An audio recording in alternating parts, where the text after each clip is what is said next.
lot of invention here is lack of infrastructure, especially like in telecom. There's lack of broadband connectivity, which allows, latest and greatest video watching and game playing and things of that nature.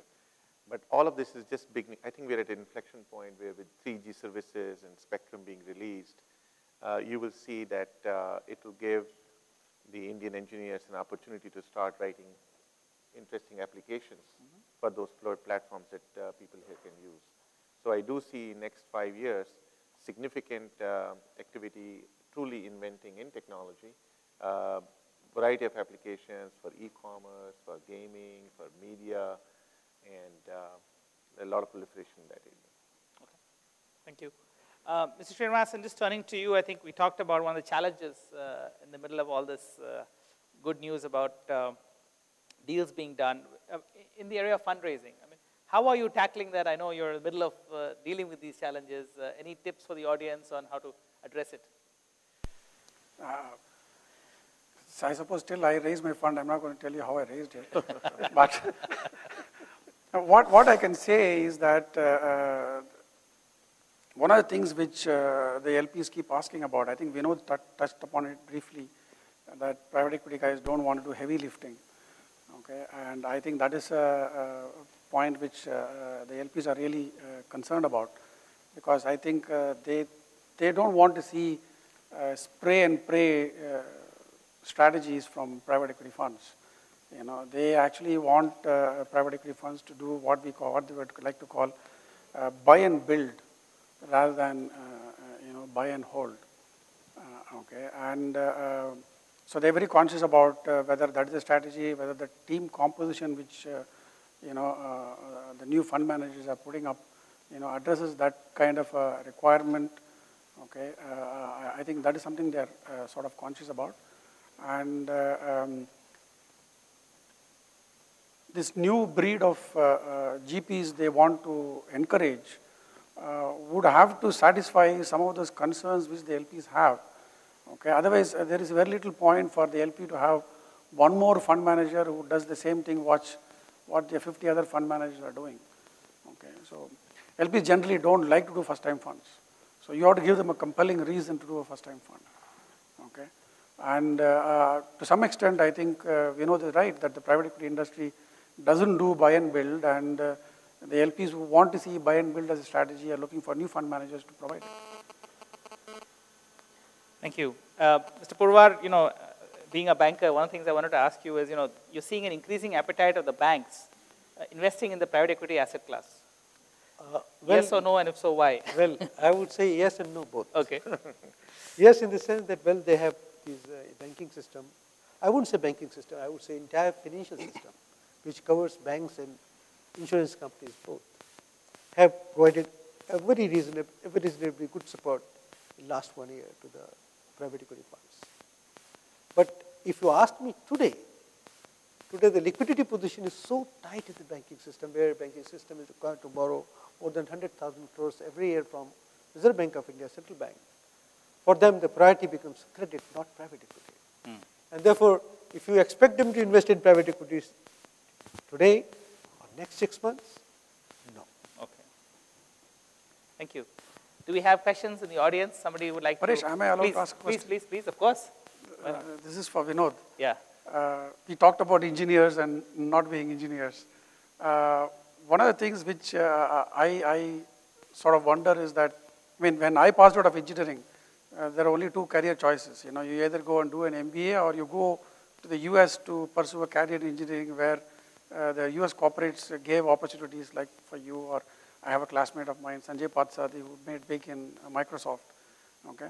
Do you think that can change? Can engineers actually have engineering careers which are rewarding professionally and financially satisfying? Is that kind of a thing do you see happening in India? In India? Yes. Do you have to go to US to have an engineering career? Will that ever change? Candidly, unfortunately, no. I think I was in IIT Delhi last year for a talk, and at the end of the talk, I asked, where are the engineers who are coming out of IIT Delhi going? And most of them are going into banking, because that's where the lucrative jobs are. And they go abroad to get masters and PhDs and get deployed like I do. So I don't think it's changing because there's no opportunity for it to change here. That's the fundamental thing. We talked a little bit about invention and innovation. If invention starts happening here, shouldn't that also happen? Engineers should find jobs here.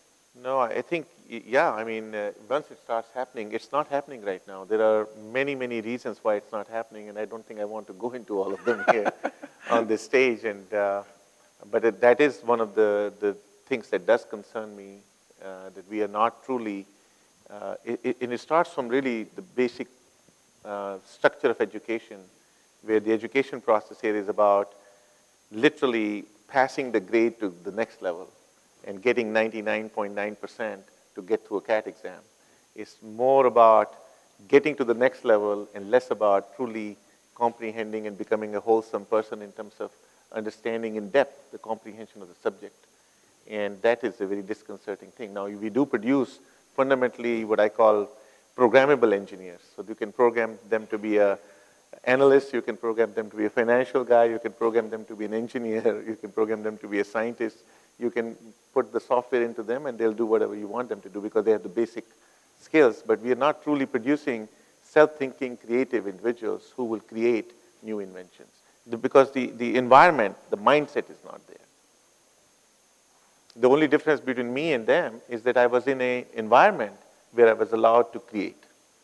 If I was here, I would probably not have done that. Very interesting.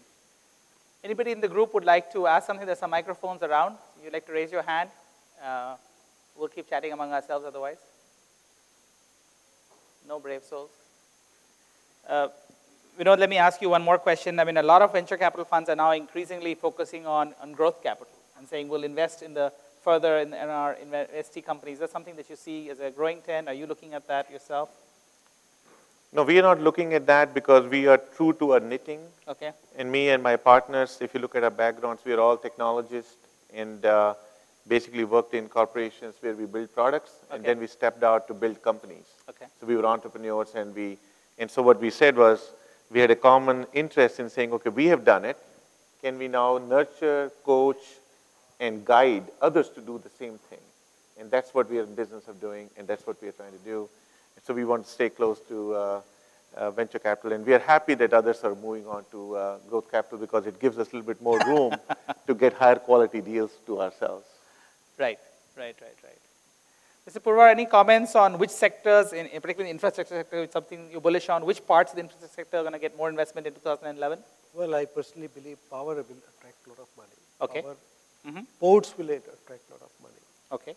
And I would also, to some extent, say that if you look at the social infrastructure space, yes, healthcare is one of the hottest at the moment. Every private equity player is trying to get into healthcare. But going forward, I believe education should be one area which has already started attracting attention. But that should get a lot of traction in times to come. Last question for you. If you give us a little bit more insight into your fundraising, are you tapping foreign sources versus domestic sources? What are you finding most effective in terms of fundraising? You're asking embarrassing questions. Of course. No, it's not an embarrassing question. Okay. I'm primarily targeting only foreign sources. Okay. I'm not really intending to target domestic sources. Okay. There are some, shall I say, friends and family, entrepreneurs who I have invested with, who are all insisting that they will put some money in the fund. Okay. Okay. So other than that, I'm not really taking domestic capital. Okay. Okay. I actually wrote an article in Economic Times some time ago arguing that the Indian tax system penalizes unlisted investing in India. Okay, and basically it's very simple. I mean, if you have a listed company and you hold it for 12 months, when you make a profit, it's tax-free. Right. But if you invest in an unlisted company, hold it for 10 years, okay? And after that, if the company lists, you're okay. But if the company doesn't list and you do an M&A, whatever profit you make, you have to pay 30% tax under the new direct tax code. I think it's ridiculous. Right. Okay, I think, Indian money, if it has to be directed towards, venture capital and innovation, okay, you can't have a situation where, holding a basket of large listed companies is tax-free, and investing in innovation and startups is taxed at the highest rate of 30%. Okay, I think it's ridiculous, and but that kind of a strong views, I don't feel comfortable sitting in front of somebody and telling them, give me money. So I'm not approaching domestic capital, and I'm approaching only foreign capital. Okay. All right. Well, thank you. We have a question finally, please.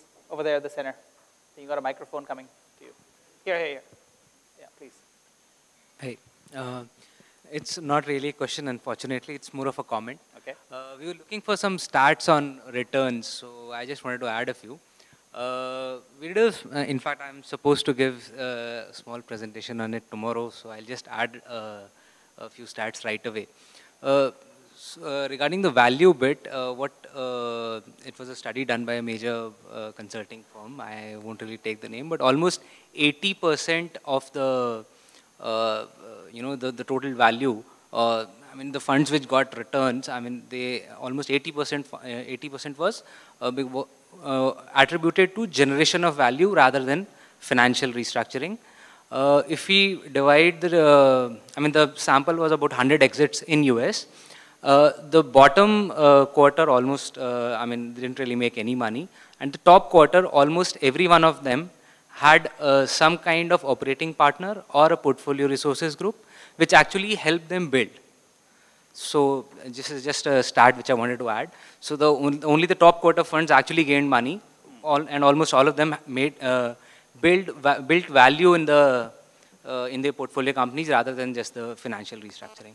Okay. Any comments on that? No. Somebody in the back, please. Yeah, my question is to Mr. Parwar. With the interest rates going up and the kind of liquidity pressure that we see today, most of the companies are feeling a lot of pressure as far as the interest bills are concerned. What is your view on the impact of the interest rate going up would have on the economy? You talked about growth and you feel that the growth will still continue, but interest is an important factor. And what do you think about the financial services as a sector to invest in? Because we still feel that the financial inclusion in this country is quite low. And what is your suggestion on that, since you have spent so many years and you have led it the largest bank of the country? Well, as far as very interesting question. I hope you're not from the media. But having said that, my belief is that the kind of inflation numbers we have today at around 17 to 18% on the food side and general inflation around 11%, 12%. There is definitely a huge amount of upward pressure on the interest rates. The RBI has tried to suck out the liquidity from the system, and today, as a result of those measures, today the banking system is required to borrow more than 100,000 crores rupees every day from RBI from different